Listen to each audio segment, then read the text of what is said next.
Finalmente estamos de volta com o penúltimo episódio da série Cura Deus em Ação. E nesse vídeo de hoje nós vamos falar sobre cura é a provisão de Deus. Parece que o assunto está chovendo no molhado, mas são sempre assuntos complementares. Caso você não tenha assistido os outros vídeos, eu aconselho a pegar os vídeos desde o início, pois nós estamos construindo fundamento a respeito de cura. E um dos maiores inimigos no que diz respeito à cura é a ideia de que Deus envia doenças. E mais uma vez, nós iremos falar que não tem nada a ver com o caráter de Deus enviar doença. É muito importante nós falarmos que Deus ele não era um Deus no Antigo Testamento e agora ele é um Deus diferente no Novo Testamento. De fato, tem alguns textos que a Bíblia traz no Antigo Testamento que quando eu li a Bíblia pela primeira vez, principalmente quando eu estava estudando sobre cura, trazia um pouco de dúvida, porque uma leitura rápida e até mesmo sem conhecer o caráter de Deus, ela pode trazer alguns questionamentos. Mas a partir do momento que a gente entende que Jesus Cristo ele é a expressão exata de Deus e a palavra ela não pode ser interpretada com textos isolados, existe um contexto para a gente entender a palavra de Deus. E a partir desse momento que a gente coloca tudo isso em ordem, fica muito mais fácil da gente entender. E a palavra de Deus ela jamais vai se contradizer. Se você lê algum texto e aquilo ali trouxe alguma dúvida que parece que a Bíblia está se contradizendo, na verdade, você só precisa dar uma atenção maior ao texto e, com a ajuda do Espírito Santo, buscar a revelação a respeito daquilo. Porque a palavra de Deus, embora ela tenha 66 livros e tenha sido escrita por mais de 40 autores, escrita em 3 idiomas, ela foi inspirada pelo Espírito Santo. E agora nós vamos começar esse vídeo falando no texto que está lá em Êxodo 15, 26, que diz: E disse, se vocês ouvirem com atenção a voz do Senhor, seu Deus, fizerem o que é reto diante dos seus olhos, derem ouvidos aos seus mandamentos e guardarem todos os seus estatutos, nenhuma enfermidade virá sobre vocês das que enviei sobre os egípcios, pois eu sou o Senhor, aquele que cura vocês. A palavra diz que o Senhor enviou aquelas pragas, sendo que, na verdade, isso traz confusão ao caráter de Deus. Como assim Deus enviou pragas para prejudicar pessoas?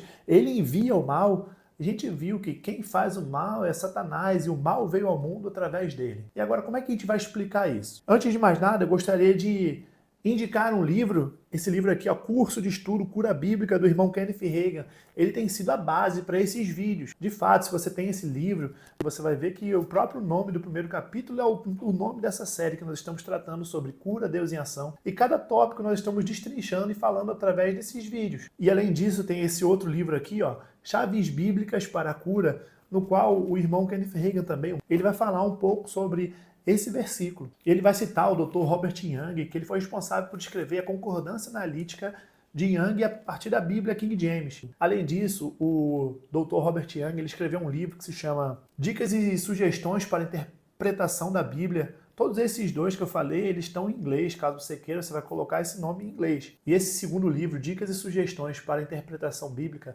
desse mesmo autor, Dr. Robert Young, você vai conseguir ele através das plataformas digitais, só que na língua inglesa. O Dr. Robert Young, ele diz que esse texto de Êxodo ele deveria ser escrito da seguinte forma: nenhuma enfermidade permitirei sobre ti das que permiti sobre o Egito, porque eu sou o Senhor que sara vocês. De fato, ele dá uma informação muito importante. Esses versículos que foram conjugados na voz ativa, no sentido de causa, na verdade eles deveriam ter sido escritos no sentido permissivo. Não que Deus é o causador de tais doenças, enfermidades e qualquer tipo de coisa ruim, mas que ele permite isso. Como nós vimos nos vídeos anteriores, Deus ele permite sim que você agora mesmo possa levantar da sua mesa, da sua cama, ou de onde você estiver, e roubar, matar. Você pode fazer isso, mas ele não o comissiona.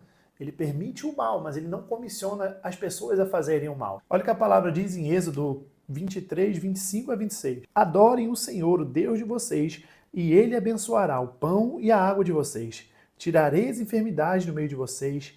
Na sua terra não haverá mulher que aborte, nem estéril.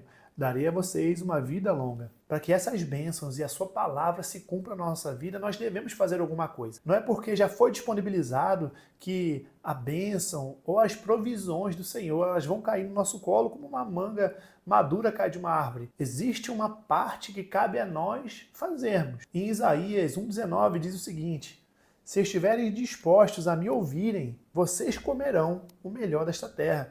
Em algumas outras traduções diz que se você me ouvir e me obedecer, você comerá o melhor dessa terra. É necessário a gente ouvir e obedecer. Existe outra tradução também que diz que se vocês ouvirem e quiserdes, comerão o melhor dessa terra. O que parece é que algumas pessoas estão lendo a Bíblia dessa forma, que Deus colocará doença em vocês e fará alguns nascerem mortos e outros morrerem ainda bebês, fará alguns viverem doentes e aleijados por toda a vida.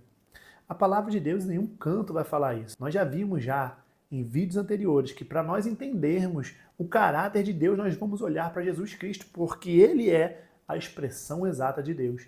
Em nenhum momento você vai ver Jesus Cristo colocando doença em alguém, ou Ele vai expressar que a sua vontade é que pessoas padeçam doenças ou aprendam alguma coisa com doença. Muito pelo contrário, a palavra diz em Deuteronômio, eu peço para que você acompanhe, Deuteronômio 7, do versículo 13 ao 15, que diz: Ele os amará, os abençoará e fará com que vocês se multipliquem.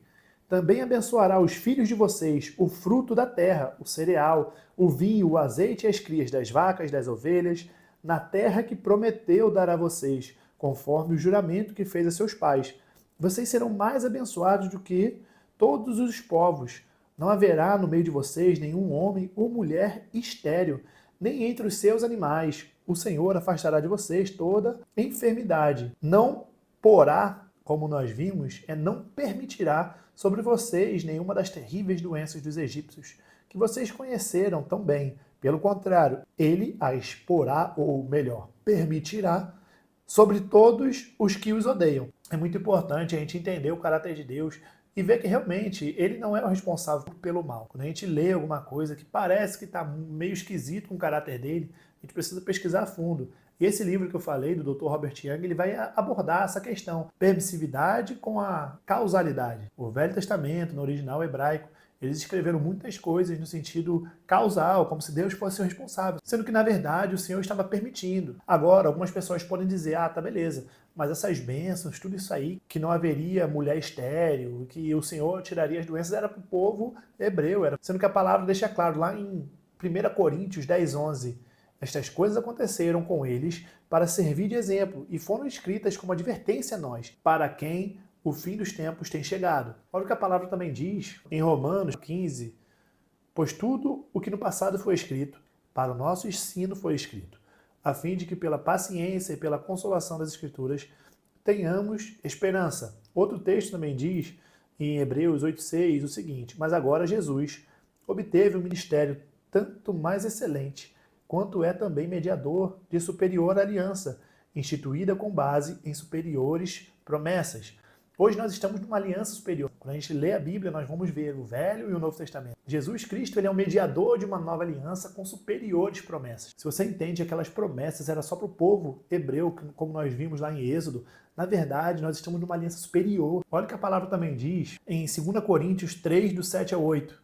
E se o ministério da morte, gravado com letras em pedras, se revestiu de glória, a ponto de os filhos de Israel não poderem fixar os olhos na face de Moisés, por causa da glória do seu rosto, ainda que fosse uma glória que estava desaparecendo, como não será de maior glória o ministério do Espírito? Nós vivemos numa aliança com superiores promessas. Só esse tema agora que nós estamos falando sobre viver uma nova aliança já daria um vídeo exclusivo só para ele. Mas o fato é que se Satanás colocar na sua cabeça que essas promessas de viver uma vida sem enfermidade, que não vai haver pessoas estéreis, era só para aquela época, pode ter certeza que nós estamos numa dispensação melhor. Nós somos a igreja, o corpo de Cristo. Se Deus queria que os seus servos naquela época vivessem de uma forma plena, quanto mais agora, numa nova aliança. Para que a gente possa concluir, é necessário a gente lembrar que existem textos que nós vamos ler no Antigo Testamento que nós vamos precisar interpretá-lo no contexto geral da Bíblia. E muitas vezes, por mais que pareça que existe uma controvérsia na palavra, na verdade a palavra nunca vai se contradizer. É necessário a gente olhar com os olhos do Novo Testamento, com os olhos de Cristo para a palavra, e ver que sim, existiram momentos no Antigo Testamento que o Senhor permitiu que coisas ruins acontecessem com o seu povo, porque eles desobedeceram, eles não seguiram. É importante a gente lembrar que não é porque nós somos um povo de uma nova aliança com superiores promessas que essas bênçãos vão cair no nosso colo simplesmente por nós existirmos. Existe a parte que nos cabe. É necessário a gente querer, ouvir e obedecer a palavra de Deus. No mais, nós vamos ficar por aqui. Se você ainda não se inscreveu no canal, eu indico que você se inscreva, curta e compartilhe esses vídeos, que vocês sejam edificados na prática da palavra e nós nos vemos no próximo vídeo. Até mais!